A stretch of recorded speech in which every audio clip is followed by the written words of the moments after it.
PoK என்பதை பாகிஸ்தான் சட்டத்திலேயே அந்த பகுதியின் பேர் ஆசாத் காஷ்மீர், சுதந்திர காஷ்மீர். சுதந்திர காஷ்மீரில் பாகிஸ்தான் ராணுவத்துக்கு என்ன வேலை? நீ ஏதான சுதந்திர காஷ்மீர் சொன்ன, அப்போ என்ன டேஷ்க்கு நீ அங்க இருக்கடா? ஆசிம் முனீர் என்ற ஒரு கயவன், பதுங்கு குழியில் ஒளியும் ஒரு கேடி, அமெரிக்காவை டேடி என்று அழைப்பவன் இருக்கும் வரை பாகிஸ்தான் உருப்படாது என்பது என் கணிப்பு. இஸ்ரேலை நம்பி அமெரிக்கா தவறு இழைத்ததா இல்ல அமெரிக்காவை நம்பி இஸ்ரேல் தவறு இழைத்ததான்னு எனக்கு இனி வரைக்கும் புரியல. மொத்தத்துல அவங்க ரெண்டு பேரால மொத்த உலகம் மாட்டிட்டு தவிக்குது. இஸ்ரேல், இஸ்புல்லா, ஈரான் என்ற ஒரு கண்ணோட்டம் ஒரு பக்கம் வைத்து பார்த்தால், அமெரிக்காவை பொறுத்தவரை அவங்களோட பல போர் குறிக்கோள்கள் எல்லாம் ஃபெயிலியர் ஆன பிற்பாடு ஒவ்வொரு காலகட்டத்திலையும் அவங்களோட போரை நிறுத்துவதற்கான கண்டிஷன் மாறிட்டே இருக்கு. அமெரிக்காவோட இன்னொரு முக்கியமான ஒரு மோசமான முகம் இந்த போரில் என்ன வெளியே தெரிகிறான்னா, இதுல அறிவிக்கப்படாத அமெரிக்க கொள்கை எண்ணெய் தட்டுப்பாடை உலகத்தில் ஏற்படுத்துவது. அவர்களுக்கு அமெரிக்காவுக்கு துணை நிற்பதற்கு இன்று அவர்களின் தோழமை நாடுகளான மேற்கு ஐரோப்பிய நாடுகள், நேட்டோ நாடுகளே முன்வரவில்லை. அமெரிக்கா தனிமைப்படுத்தப்பட்டுள்ளது. இன்று இஸ்ரேலை விட்டால் அமெரிக்காவுக்கு தோதான நாடில்லை, அமெரிக்கா விட்டால் இஸ்ரேலுக்கு தோதான நாடில்லை.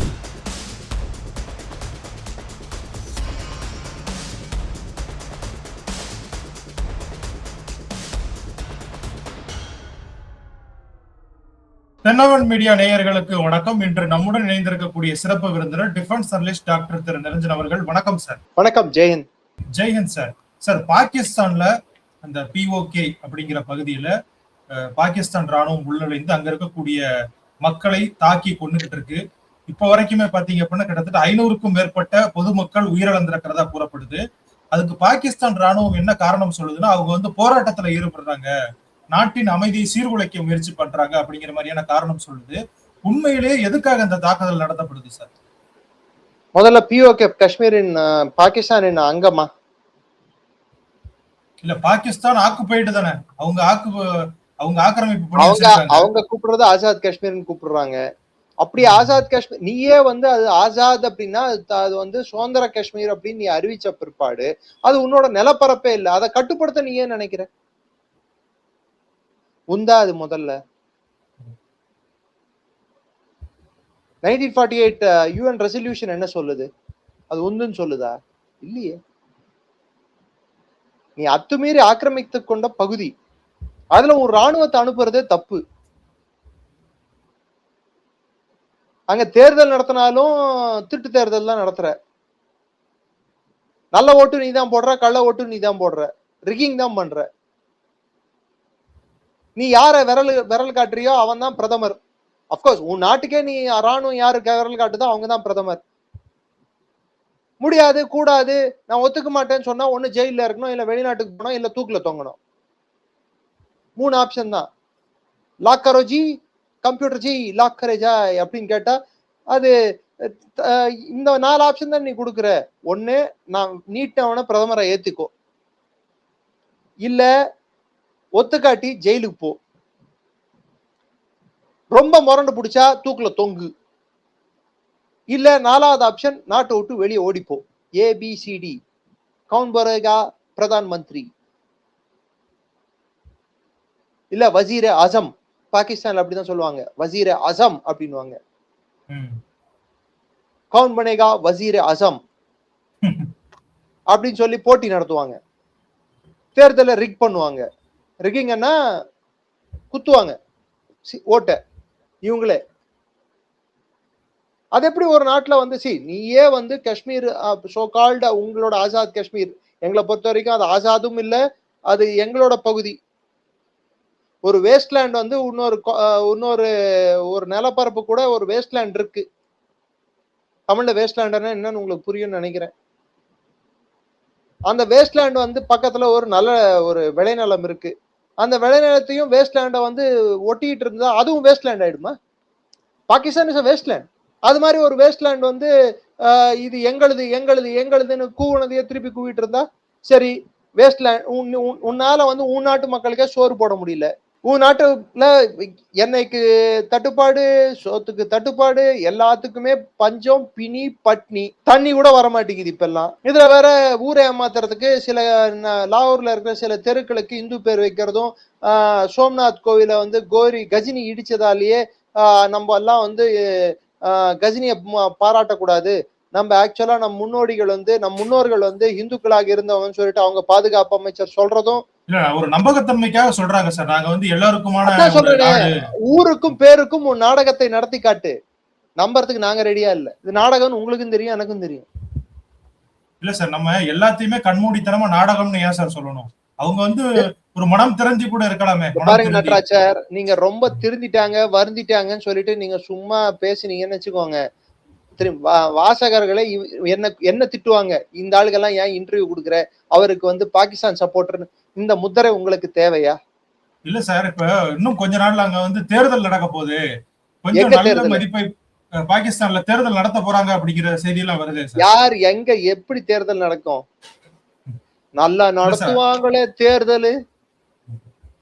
எதிர்கட்சியை தூக்கி உள்ள வச்சுட்டு அவங்களோட சிம்பலை பறிமுதல் பண்ணிட்டு ஜெயிச்சவனுக்கு வந்து ஜெயிச்சதாக அறிவிக்காம, தோத்தவனு ரெண்டாவதா முடிஞ்சவனுக்கு வந்து ஜெயிச்சதா அறிவிச்சு நல்லா நடத்துவாங்களே தேர்தல் பாகிஸ்தானு. அவங்க தேர்தல் நடத்தின வரலாறு தான் 71ல இருந்து பாக்குறோமே. நம்ம ஒரு நாடு ரெண்டா உடைஞ்சதுக்கான காரணமே தேர்தல் தாங்க. பாகிஸ்தான்ல இன்னைக்கு தேர்தல் ஒழுங்கா நடந்திருக்கு. இங்க ஓட்டுனா அங்க பீட்டு, ராணுவத்தோட குச்சியை வச்சு பீட்டு. அங்க ஓட்டுக்கு வந்து மரியாதை இல்லை. இங்க சில மாநிலங்கள்ல நோட்டுக்கு ஓட்டு அப்படின்ற கணக்கு மாதிரி அங்க பீட்டுக்கு ஓட்டு அடிச்சு வாங்குறது. rigging is a biggest problem in Pakistani elections. Do you know that? நான் சொல்லல, உலகத்துல இருந்து பல்வேறு நாடுகள் அவங்க தேர்தலை கண்காணிச்சவங்க சொல்றது. ஷாம் ஆஃப் an election அப்படின்னுவாங்க, இது கண் தொலைப்பு நாடகம் அப்படின்னுவாங்க.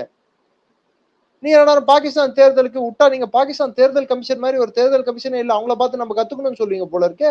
இல்ல சார், செய்திகள்ல வரதான் நான் சொல்றேன். சரி, இப்ப இந்த தாக்குதல் நடந்ததுக்கு காரணம் என்ன சார்?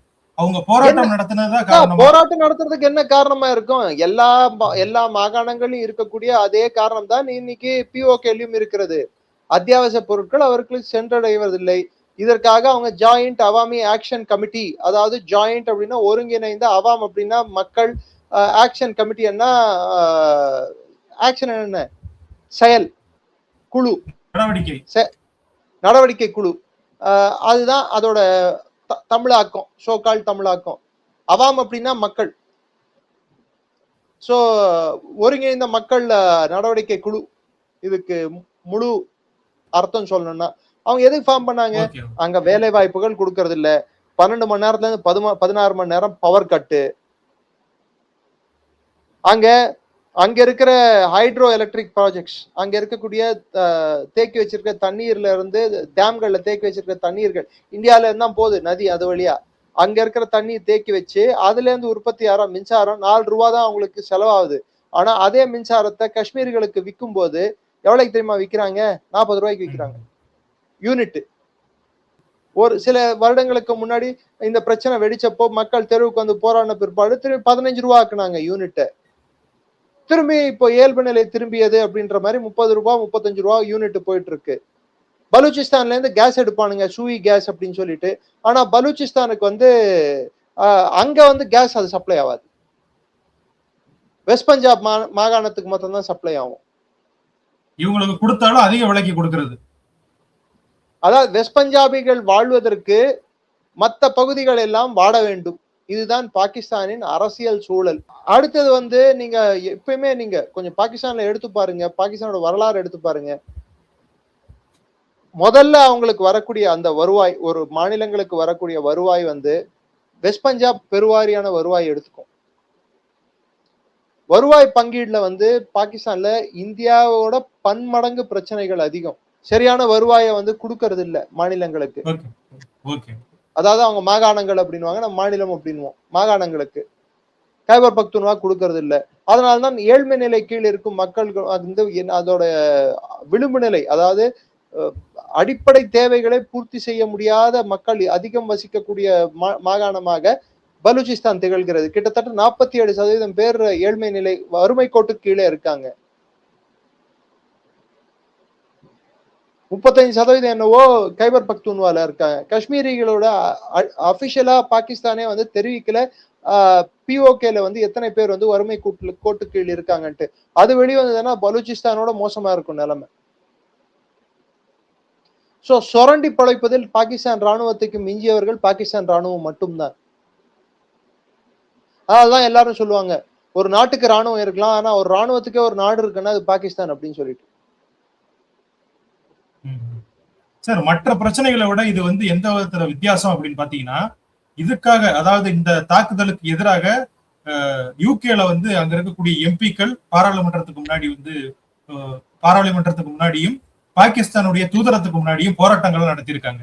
சோ வந்து பாகிஸ்தான் வம்சாவளியினர். சோ இது வந்து உலக கவனத்தை பெறும் அப்படின்னு நீங்க நினைக்கிறீங்களா, இல்ல அதுவுமே ஒரு கண் துடைப்பாக தான் இருக்கும் அப்படின்னு நினைக்கிறீங்க? அவங்க பாகிஸ்தான் வம்சாவளியினர் எப்படி சொல்றீங்க? காஷ்மீர் வம்சாவளியினர்னு சொல்லுங்க. அதாவது இந்தியால இருக்கக்கூடிய வம்சாவளியினர் சொல்றீங்களா நீங்க? காஷ்மீர்னா காஷ்மீரிகள் இருக்கலாம். காஷ்மீர்ன்றது வந்து ஒரு ஒரு ஒரு ஒரு இணைந்த பகுதியாக கில்கிட் பல்திஸ்தான் அப்படின்ற ஒரு பகுதியும் சேர்ந்து இப்ப இருக்கக்கூடிய பிஓகேயும் சேர்ந்து ஒரு பகுதியாக இருந்ததுதான் காஷ்மீர். அது முதல்ல கில்கிட் பல்திஸ்தானுக்கு வந்து ஹரிசிங் கீழே இருந்த கவர்னர்னா ஆளுநர் வந்து அங்க இருந்தாரு கில்கிட் பல்திஸ்தானுக்கு. அவரை வந்து என்ன சொல்றது, அவர் ஆட்சியை கவிழ்த்து அன்றிருந்த வெள்ளைக்கார ரெசிடென்ட், அதாவது ஒரு ராணுவ அதிகாரி, அங்க இருந்த ஆபீசர் மேஜர் வில்லியம்ஸ் அப்படின்னு சொல்ற நபர் வந்து பாகிஸ்தான் ராணுவத்துக்கு துணையா நின்று அந்த பகுதியை பாகிஸ்தான்ல இணைச்சிட்டான். அது ஷியாக்கள் அதிகம் வாழக்கூடிய பகுதி. அந்த பகுதியில ஷியாக்கள் அதாவது ஷியா பிரிவினரையோட சன்னி பிரிவினர் வந்து வெஸ்ட் பஞ்சாப்ல இருந்து இடம்பெயர்ந்து அங்கே வந்து செட்டில் செய்யப்பட்டுள்ளார்கள். அதுல தனியா ஒரு பிரச்சனை ஓடிட்டு இருக்கு. இதுல வந்து காஷ்மீர்ல அவங்களால செட்டில் பண்ண முடியாது இது மாதிரி. ஆனா இங்க இருக்கிற போலீஸ், இங்க இருக்கிற கீழ்மட்ட ஊழியர்கள், அரசாங்க ஊழியர்கள் எல்லாமே வந்து 3 மாசமா 4 மாசமா அவங்களுக்கு சம்பளம் கொடுக்கறது இல்ல சார். பல மாதங்கள் சம்பளம் இல்லாம எப்படி வேலை பார்ப்பாங்க அவங்க? ஆனா மேல இருக்கிற அதிகாரி வர்க்கம், அது வெஸ்ட் பஞ்சாப்ல இருந்து வரக்கூடிய அதிகார வர்க்கம், பாகிஸ்தானி பப்ளிக் சர்வீஸ் அதுல இருந்து வரக்கூடியவங்க, அந்த அதிகாரிகள் மோஸ்ட்லி பஞ்சாபிகளாக இருப்பாங்க. அவங்களுக்கு மாத்திரம் சம்பளம் கரெக்டா வந்துடும், அவங்களுக்கு எல்லா சலுகைகள் அதெல்லாம் கரெக்டா கிடைச்சிரும். இந்தியாவில கூட இருக்காங்க மற்ற மாநிலங்களை சேர்ந்த அதிகாரிகள் தமிழ்நாட்டில் சேவை செய்வாங்க, தமிழ்நாட்டு அதிகாரிகள் மற்ற மாநிலங்களுக்கு போய் சேவை செய்வதும் உண்டு. ஆனா அதுக்கு ஒரு விகிதாச்சார முறை உண்டு. 2க்கு 1 என்ற ஒரு அடிப்படையில நம்ம சர்வீஸ்க்கு வருவாங்க. இதுக்குன்னு ஒரு விகிதாச்சார முறை வச்சிருக்காங்க யூபிஎஸ்சில. அதன் அடிப்படையில வந்து மற்ற மாநிலத்துல இருந்து இங்க வந்தாலும் இந்த மாநிலத்தோட மொழி எல்லாத்தையும் அவங்க கத்துக்கணும், தேர்வுல பாஸ் ஆகணும். உதாரணத்துக்கு தமிழ்நாட்டுக்கு ஒரு ஐபிஎஸ் அதிகாரியோ ஐஏஎஸ் அதிகாரியோ வராருன்னா அந்த அதிகாரி தமிழ்நாடு கேடர் அப்படின்னு அலாட் பண்றாங்கடான்னா அவங்க தேர்வுல பாஸ் ஆகணும், தமிழ் தேர்வுல. இதே தமிழர் வந்து நார்த் இந்தியாவுக்கு போனோம்னா அவர் ஹிந்தி தேர்வுல பாஸ் ஆகணும். அசாம் போனா அசாம்ல வந்து அவங்க வந்து அசமி மொழி தேர்வுல பாஸ் ஆகணும். ஒரிசா போனா பாண்டியன் சொல்லிட்டு ஒரு ஐஏஎஸ் அதிகாரி திரு நவீன் பட்நாயக் அவர்களுக்கு திரு பாண்டியன் வந்துட்டு ஐஏஎஸ் அதிகாரி இருந்தார். அவர் வந்து ஒரே மொழியில் தேர்வு எழுதி அவர் பாஸ் ஆயிருந்தா மட்டும்தான் அவர் வந்து அதிகாரியாக பணி தொடரும், நியமனம் வந்து ஃபுல் ஃபிளெஜ்டா நடக்கும், இல்ல ப்ரொமோஷன் கிடைக்காது. பாகிஸ்தான்ல அந்த மாதிரி சிஸ்டம் எல்லாம் இல்ல. உருது தெரிஞ்சா போதும். உருது திணிக்கப்பட்டது பாகிஸ்தானியர்கள் மீது. பாகிஸ்தான் உடைந்ததே வந்து ஒரு மொழி திணிப்பின் காரணமாக. வங்க தேசத்தின் மீதும் உருது திணிக்கப்பட்டது அன்றிருந்த ஈஸ்ட் பாகிஸ்தான் மீது. அதுதான் அடிப்படை பிரச்சனைக்கு காரணமாச்சு. அதனாலதான் இங்க இருமொழி கொள்கை மும்மொழி கொள்கை நம்ம நாட்டுல வந்து பல்வேறு, அது தனி சர்ச்சை, அதுக்குள்ள நான் போக விரும்பல. பட் பாகிஸ்தான்ல அடிப்படையாவே ஒரு கலாச்சாரத்தை வந்து மாற்றுவதற்கு, ஒரு ஒரு பண்பாட்டை வந்து அழிப்பதற்கு எல்லா முயற்சிகளும் இந்த வெஸ்ட் பஞ்சாப் மாநிலத்தை சேர்ந்த அதிகாரிகளும் ராணுவமும் எடுக்கும். மறந்துடாதீங்க, ஒரு டைம்ல வந்து பிஓகேல ஒரு பிரச்சனை வந்தா பிஓகேல இருக்கக்கூடிய ராணுவ அமைப்புகள், உதாரணத்துக்கு Gilgit scouts, northern light infantry, இதை எடுத்துட்டு போயிட்டு பலூச்சிஸ்தான்ல விடுவாங்க. அங்க இருக்கிற போராளி குழுக்களை அவர்களை கட்டுப்படுத்துவதற்கு பலூச் போராளி குழுக்களை. சரி, அப்படி கைபர் பக்துன்வால வந்து தேரிக தாலிபான் போன்ற அமைப்புகள் வந்து அவங்க துப்பாக்கி எடுத்து அரசுக்கு எதிராக போராட நினைத்தால் பலூச்சிஸ்தான்ல இருந்து பலூச் பிரிவுகளை, ராணுவத்தில் இருக்கக்கூடிய பலூச் பிரிவை எடுத்துட்டு போயிட்டு அங்க கட்டுப்பாட்டுறதுக்கு யூஸ் பண்ணுவாங்க. இப்பதான் எல்லா இடத்துலயும் போராட்டம் வெடிச்சிருக்கு. பார்க்கும் எந்த திசை பார்த்தாலும் பிரச்சனையாக இருக்கிறது, என்ன செய்வது என்று தெரியவில்லையே அப்படின்னு சொல்றது போல பலூச்சிஸ்தான்லயும் அங்க ஒரு 3 நாள் முன்னாடி ஒரு பேஸையே பிடிச்சி பாகிஸ்தானோட ஏவுகணைகள் பேஸ், அது ஏவுகணைகளை ஏவும் பேஸ், அது ட்ரக் கரெக்டட் ராக்கெட் லான்ச்சர்ஸ் அங்க வச்சிருக்காங்க. அந்த பேஸை பிடிச்சி ஒரு ஹெலிகாப்டர் அடிச்சிட்டானுங்க. நேத்து ஒரு ஹெலிகாப்டர் வந்து நேத்து மாலை ஒரு 21 பாகிஸ்தான் ராணுவ வீரர்கள் கொண்ட ஒரு விமானம் வந்து ஹெலிகாப்டர் வந்து தரத்தப்பட்டுள்ளது பாகிஸ்தான்ல. பாகிஸ்தான் வந்து என்ன சொல்லுதுன்னா இந்தியா பண்ணுச்சுன்னு கூட சொல்லுது அது. ஆனா இது வரைக்கும் இந்தியன் கவர்மெண்ட் அபிஷியலா வந்து நம்ம வந்து எந்த ஒரு ரியாக்ஷனும் கொடுக்கல, நம்ம தான் பண்ணோம்னு சொல்லிட்டு நம்ம அறிவிக்கவும் இல்லை. பாகிஸ்தான் இயல்பாக சொல்லக்கூடிய ஒரு பொய் தான் இது. இப்ப இந்த தாக்குதல் பாத்தீங்கன்னா, இப்ப இந்த போராட்டத்துக்காக போய் தாக்குதல் நடத்துறாங்கல்ல, இது வந்து ரொம்ப விகரசா இருக்கு. வீட்லயே போய் அப்பாவிகளை சுடுறாங்க. அப்பாவிகளை மாத்திரம் இல்ல, பெண்களை, குழந்தைகளை எல்லாரையும் துன்புறுத்துறது. இன்ஃபேக்ட் பாகிஸ்தான் பிஓகேல இருக்கக்கூடிய அவர்கள் பிஓகே போலீசாரே வந்து ராணுவத்துக்கு ஒத்துழையாமை நடவடிக்கையில் ஈடுபட்டுள்ளது. சார் துப்பாக்கி இப்படி பிடிச்சிட்டு இருந்தான் சார் அவன், பாகிஸ்தான் ஆர்மி பேச்சை கேட்டு அவன் மக்களையே. ஏன்னா போலீஸ் வந்து அவனோட குடும்பம், பக்கத்து வீட்டுக்காரன் குடும்பம் எல்லாம் ஒரே ஊர்ல இருக்கிறவங்க, ஒரே கலாச்சாரத்துல இருக்கிறவங்க. அவங்கள போயிட்டு டக்குன்னு சுடுன்னா சுட மாட்டாங்க சார். போலீஸ்காரன் குடும்பம் நாளைக்கு அங்க உயிர் வாழணும். எதுக்கு ஒரு வன்முறையோ ஒரு பெரிய ஒரு கலவரமோ ஏற்பட்டா அந்த இடத்துல வந்து ராணுவம் அழைக்கப்பட்டுள்ளதுன்ற பேச்சு எதுக்கு வருது? ராணுவம் வந்தாங்கன்னா அவங்க வந்து வெளியில இருந்து வரவங்க, அவங்க வந்து எந்த சார்பும் எடுக்க மாட்டாங்க. இந்தியால நான் சொல்றது எந்த சார்பும் எடுக்க மாட்டாங்க. சோ அவங்க வந்தா நாட்டோட ஒருமைப்பாட்டுக்கு வந்து பங்கம் வராதுன்ற ஒரு நம்பிக்கை இருக்கும். அதனால ராணுவம் வந்து வந்தாங்கன்னா அவங்க ஃபயரிங் கூட பண்ண மாட்டாங்க. நடந்தாலே வந்து அமைதி வரும். போலீஸ்னா ஏதோ ஒரு தரப்பு எடுப்பாங்க. அது அரசாங்கத்தின் கட்டுப்பாட்டுல, அந்தந்த மாநில அரசாங்க கட்டுப்பாட்டுல இருக்கிறதுனால அது அரசியல் சாயம் அதற்கு பூசப்படும். இதெல்லாம் இருக்கிறதுனால போலீஸ வந்து இன்னொரு சில காரணங்களும் இருக்கு. போலீஸ்காரர்களின் குடும்பம் வந்து அந்த இடத்துல தான் வசிக்கும். பெரும்பாலும் பாத்தீங்கன்னா அதே ஊர்ல, அதே எல்லை பகுதி, அதாவது அந்த போலீஸ் ஸ்டேஷன் எல்லைக்குள்ளதான் வசிக்கும். அவங்க வந்து நாளைக்கு அவங்க நல்லது கெட்டதுக்கு மற்ற குடும்பங்கள் வரணும் இல்ல. போலீஸ்காரனும் மனுஷன் தானே, அவனுக்கும் குடும்பம் இருக்குல்ல, புள்ளக்குட்டி இருக்குல்ல. சோ அந்த ஒரு காரணம் இருப்பதனால்தான் எப்பெல்லாம் வந்து சட்டம் ஒழுங்கு கைமீறி போகிறதோ அப்போ வந்து ராணுவத்தை அழைப்பது ஒரு இயல்பான ஒரு விஷயமாக பார்க்கப்படுகிறது. ஆனால் பாகிஸ்தான்ல ராணுவம் என்பது அது பிஓகேவை அடக்கும் ராணுவம், அந்த நாட்டின் ராணுவம் அல்ல. ஏனென்றால் பிஓகே என்பதை பாகிஸ்தான் சட்டத்திலேயே, அவர்களின் அரசியல் சாசன சட்டத்திலேயே அவர்கள் அழைக்கும் அந்த பகுதியின் பேர் ஆசாத் காஷ்மீர், சுதந்திர காஷ்மீர். சுதந்திர காஷ்மீரில் பாகிஸ்தான் ராணுவத்துக்கு என்ன வேலை? சோ அந்த ஒரு கேள்விக்கு நீங்க பதில் சொல்லுங்க. மத்த கேள்விக்கு நான் பதில் சொல்றேன். நீ ஏதான சுதந்திர காஷ்மீர்னு சொன்ன, அப்போ என்ன டேஷுக்கு நீங்க அங்க இருக்கடா, கிளம்பி போ. இதுதான் அந்த மக்கள் எழுப்பும் குரலாக இருக்கிறது. இது அங்க இருக்கக்கூடிய பொருளாதாரம் சார்ந்த, அரசியல் சார்ந்த, கலாச்சாரம் சார்ந்த ஒரு பிரச்சனையாக இருக்கிறது. அதை இந்த வெஸ்ட் பஞ்சாபி ராணுவம் வந்து அங்க போய் அடக்கணும்னு பார்த்தாங்கடான்னா அந்த அடக்குமுறையின் காரணமாக அங்க இருக்கும் போலீசாரே துப்பாக்கிகளை வெஸ்ட் பஞ்சாப் ராணுவத்துக்கு எதிராக நீட்டியுள்ளனர். மிகப்பெரிய கிரைசிஸ்ல இப்ப பாகிஸ்தான் இருக்கு. எல்லா பக்கமும் அடி, சுத்தி அடி வாங்குது. சோ நீங்க சொன்ன மாதிரி பாகிஸ்தான் அப்படிங்கிற ஒரு நாடே இல்லாமல் போக வாய்ப்பு இருக்கு. ஆசிம் முனீர் என்ற ஒரு கயவன், பதுங்கு குழியில் ஒளியும் ஒரு கேடி, அமெரிக்காவை டாடி என்று அழைப்பவன் இருக்கும் வரை பாகிஸ்தான் உருப்படாது என்பது என் கணிப்பு. இஸ்ரேலை வந்து ஈரான் பயங்கரமாக தாக்கிக்கிட்டு இருக்கு. சோ இன்னைக்கு நைட்டு அமெரிக்கா வந்து ஒரு பதிலடி கொடுக்க போறாங்க அப்படிங்கிற மாதிரியான செய்திகள்லாம் வருது. சோ அந்த வார் அது எப்படி போய்கிட்டு இருக்கு? உங்களுடைய பார்வை என்ன? இஸ்ரேல் மிகப்பெரிய தவறு இழைச்சிருச்சு அமெரிக்காவை நம்பி. இஸ்ரேலை நம்பி அமெரிக்கா தவறு இழைத்ததா இல்ல அமெரிக்காவை நம்பி இஸ்ரேல் தவறு இழைத்ததான்னு எனக்கு இன்னி வரைக்கும் புரியல. மொத்தத்துல அவங்க 2 பேரால மொத்த உலகம் வந்து மாட்டிட்டு தவிக்குது.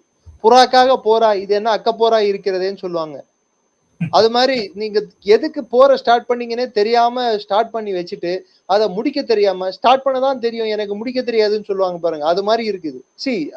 இன்னைக்கு இஸ்ரேல அவங்க அணுகிற விதம், ஈரான் அணுகிற விதம், இஸ்புல்லா வந்து இஸ்ரேல் வந்து தடுக்கணும்னு பார்த்தாலோ இல்ல இஸ்புல்லா வந்து முழுமையா அழிக்கணும்னு பார்த்தாலோ ஈரான் விடாது. ஏன்னா ஈரானுக்கு வந்து செகண்ட் இன்சூரன்ஸ், அவங்களோட செகண்ட் ஸ்ட்ரைக் கேப்பபிலிட்டி. அதாவது இஸ்ரேல் ஒருவேளை ஈரானை தாக்க நேரிட்டால் ஈரான் மூலமாக இஸ்ரேலை தாக்குவதற்கு ஒரு அமைப்பு இருக்கிறது என்றால் அது இஸ்புல்லா. அது லெபனானில் இருந்து செயல்படுகிறது. இஸ்ரேலுக்கு அது தீராத தலைவலியாகத்தான் இருக்கிறது. இப்போ இஸ்ரேலை அடிச்சிருக்கிறதும் நார்தர்ன் பார்ட் ஆஃப் இஸ்ரேல தான் அவங்க தாக்கியிருக்காங்க. அது இஸ்ரேலோட வல்னரபிள், அதாவது அவங்களுக்கு வந்து கொஞ்சம் மலை சூழ்ந்த பிரதேசங்களும் கொஞ்சம் என்ன சொல்றது, சதன் இஸ்ரேலோட கொஞ்சம் கஷ்டமான ஒரு பகுதி பூகோள ரீதியில. அதை பாதுகாக்கிறது கொஞ்சம் கடினமாக இருக்கிறது. அந்த பகுதியில இவங்க தாக்குதல் செய்வதை வந்து இஸ்ரேலால் கட்டுப்படுத்த முடியல. 2வது, லெபனானுக்குள்ள இஸ்ரேல் ராணுவம் உள்ள டீப்பா நுழைந்த பிற்பாடு அதுக்கு மேல அவங்களால அட்வான்ஸ் பண்ண முடியல. அது பல்வேறு காரணம். 4 டிவிஷன் உள்ள மாட்டிட்டு இருக்கு இஸ்ரேலோட டிவிஷன்ஸ். அவங்களால ஏன் அட்வான்ஸ் பண்ண முடியலன்னா, ஒன்னு அர்பன் வார்ஃபேர்ல மாட்டிக்கிட்டு இருக்காங்க. 2வது அவங்களோட லாஜிஸ்டிக் லைன்ஸ்னா அவங்களுக்கு தேவையான சப்ளைகள் இஸ்ரேல்ல இருந்து தான் போகணும். அவங்க ரொம்ப தூரம் உள்ள போயிட்டாங்க. இஸ்புல்லா வந்து நடுவுல போய் சப்ளையை கட் பண்ணுது. உயிர் சேதம் அதிகமா இருக்கு இஸ்ரேலுக்கு. ஆனா இஸ்ரேல் இஸ்புல்லா வந்து விடாமலும் இருக்க முடியாது. இஸ்புல்லா அவங்க வந்து அழிப்பதுதான் இஸ்ரேலோட ஒரு முக்கியமான குறிக்கோளா இருக்கு. ஒட்டுமொத்தமா அழிக்கணும்னு நினைக்கிறாங்க. ஆனா இது வந்து இஸ்ரேல், இஸ்புல்லா, ஈரான் என்ற ஒரு கண்ணோட்டம் ஒரு பக்கம் வைத்து பார்த்தால், அமெரிக்காவை பொறுத்தவரை அவங்களோட பல போர் குறிக்கோள்கள் எல்லாம் ஃபெயிலியர் ஆன பிற்பாடு ஒவ்வொரு காலகட்டத்திலையும் அவங்களோட போரை நிறுத்துவதற்கான கண்டிஷன் மாறிட்டே இருக்கு. முதல்ல யுரேனியம் விட்டு கொடுக்கணும்னாங்க, ஃபர்ஸ்ட் ஆட்சி மாற்றம்னாங்க, அதுக்கப்புறம் யுரேனியம் அப்படின்னாங்க, அதுக்கப்புறம் ஆர்மோஸ் ஜலசந்தியை திறந்து விடுன்னு சொன்னாங்க. இப்போ என்ன சொல்றாங்கன்னு பாத்தீங்கன்னா, இப்போ யுரேனியம் விட்டு கொடுத்தா போதும் அப்படின்னு சொல்ற ஒரு நிலைக்கு வந்திருக்காங்க. சோ அமெரிக்காவோட இன்னொரு முக்கியமான ஒரு மோசமான முகம் இந்த போரில் என்ன வெளியே தெரியுதுன்னா, இதுல அறிவிக்கப்படாத அமெரிக்க கொள்கை எண்ணெய் தட்டுப்பாடை உலகத்தில் ஏற்படுத்துவது. என்ன பெரிய அளவுக்கு எண்ணெய் வந்து வெளியே வராம பாத்துக்கிறது. அந்த ஃப்ளோ ஆஃப் ஆயில் இருந்ததுன்னா அப்போ எண்ணெயோட விலை வந்து உயராது. எண்ணெய் விலை உயர வேண்டும். எண்ணெய் விலை உயர்வது மட்டும் இல்லாமல் அந்த எண்ணெய் வர்த்தகமானது அமெரிக்காவின் டாலரை நம்பி நடக்க வேண்டும். இப்போ $140 வரைக்கும் போயிட்டு $120 வந்து $110 வந்து $98 வந்து நீ $94 போயிட்டு இருக்கு. ஒரு இந்த போர் தொடங்குவதற்கு முன்னாடி $60 ஒரு பேரல். எவ்வளவு ஃபிளக்சுவேட் ஆயிருக்கு பாருங்க. சோ இந்த $94 என்பது மெயின்டைன் செய்வதால் அமெரிக்காவுக்கு ஒரு விதத்துல லாபம். அவங்க எண்ணெய் நிறுவனங்கள் லாபம் அடைகின்றது. ஆஃப்கோர்ஸ் ரஷ்யாவோட எண்ணெய் நிறுவனமும் லாபம் அடையுது. எதற்கெல்லாம் எண்ணெய் சுத்திகரிப்பு தன்மை இருக்கிறதோ அந்த நாடு ஒரு விதத்துல அவங்கள செக்யூர் பண்ணிட்டாங்க. பட் பல நாடுகள் இதனால பொருளாதார அளவுல பெரிய வீழ்ச்சியை சந்திச்சிருக்காங்க. இன்க்ளூடிங் கொரியா, ஜப்பான் போன்ற நாடுகள். இப்படிப்பட்ட சூழல்ல வந்து அமெரிக்காவோட எண்ணம் வந்து அந்த மொத்த எண்ணெய் வர்த்தகமே டாலர் நம்பி நடக்கணும் அப்படின்றதுதான். சோ ஈரான் மீது கொடுக்கப்பட்டுள்ள அழுத்தம் வந்து ஈரான் ஆட்சி இருக்க வேண்டும், ஆனால் அது ஸ்திரமான நிலையான ஆட்சியாக இருக்கக்கூடாது. அவர்கள் வர்த்தகம் செய்ய வேண்டும், ஆனால் முழுமையான எண்ணெய் வர்த்தகம் என்பது அமெரிக்காவின் வழிகாட்டுதலுக்கு இணங்க, அமெரிக்காவின் கண் பார்வைக்கு இணங்க அது நடக்க வேண்டும். சோ எண்ணெய் வர்த்தகம் என்பது அமெரிக்காவின் கட்டுப்பாட்டில் வைத்துக் கொள்ள வேண்டும் என்பது அமெரிக்காவின் ஆசை. அதே சமயத்தில் இந்த போர் தொடரும் அப்படின்னு ஒரு கட்டாயம் ஏற்பட்டால் அதை அரபு நாடுகளே எதிர்க்கிறது. ஏன்னா 20 முதல் 30% அவங்க பொருளாதாரம் அடிவாங்கி இருக்கிறது இந்த போர் மூலமாக. 32% உலக எண்ணெயின் வர்த்தகம் அடிவாங்கி இருக்கிறது. சோ இவ்வளவு பிரச்சனைகள் இங்க இருக்கும்போது அமெரிக்காவுக்கு வந்து போரை எப்படி தொடங்கினாங்களோ, எந்த ஸ்பீட்ல தொடங்கினாங்களோ, எந்த ஒரு ஆரவாரத்தோடு தொடங்கினாங்களோ அந்த ஆரவாரத்தோடு அந்த ஒரு குறிக்கோளோடு போரை முடிக்க முடியல. எப்படி முடிக்கிறதுன்னு தெரியாம தத்தளிக்குது அமெரிக்கா. ஒரு பக்கம் ட்ரம்ப் அரசாங்கத்துக்கு எதிராக காங்கிரஸ்ல வந்து இந்த போரை பத்தி அதாவது ரெசல்யூஷன் பாஸ் பண்ணும்போது 215க்கு 208 என்ற வாக்கு வித்தியாசத்தில் இந்த போரை தொடர்வதற்கு எதிராக வாக்களிப்பு நடந்துள்ளது அமெரிக்காவில். சோ ட்ரம்ப் வந்து இந்த போரை கிட்டத்தட்ட 100 நாள் தாண்டிடுச்சு. சோ 100 நாளை தாண்டின பிற்பாடு ஒரு வல்லரசு என்ற அந்த ஒரு கட்டமைப்பு, அந்த பிம்பம், அந்த ஒரு தற்பெருமை, அந்த அந்த ஒரு என்ன சொல்றது, நான் யார் தெரியுமா என்ற அந்த ஆணவம் இன்னைக்கு சுக்குநூறாயிருக்கு அமெரிக்காவுக்கு. அவர்களுக்கு அமெரிக்காவுக்கு துணை நிற்பதற்கு இன்று அவர்களின் தோழமை நாடுகளான மேற்கு ஐரோப்பிய நாடுகள், நேட்டோ நாடுகளே முன்வரவில்லை. அமெரிக்கா தனிமைப்படுத்தப்பட்டுள்ளது. இன்று இஸ்ரேலை விட்டால் அமெரிக்காவுக்கு தோதான நாடில்லை, அமெரிக்கா விட்டால் இஸ்ரேலுக்கு தோதான நாடில்லை. சோ இஸ்ரேலும் அமெரிக்காவும் இந்த போரில் தனிமைப்படுத்தப்பட்டுள்ளன. இஸ்ரேல் வாழ வேண்டும் என்றால் நிரந்தர தீர்வு இந்த போருக்கு தேவை என்று இஸ்ரேலோட கண்ணோட்டம். அது இஸ்புல்லாவின் முடிவில் தான் இது அடைய முடியும் என்றது இஸ்ரேலின் பார்வை. அவங்க நேரடியா லெபனானோடு பேச்சுவார்த்தை நடத்துவதை ஈரான் விரும்பவில்லை.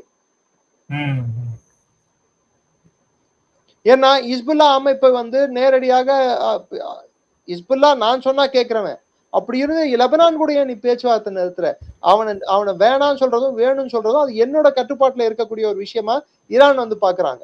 ஈரானோட கருத்தா இருக்குது.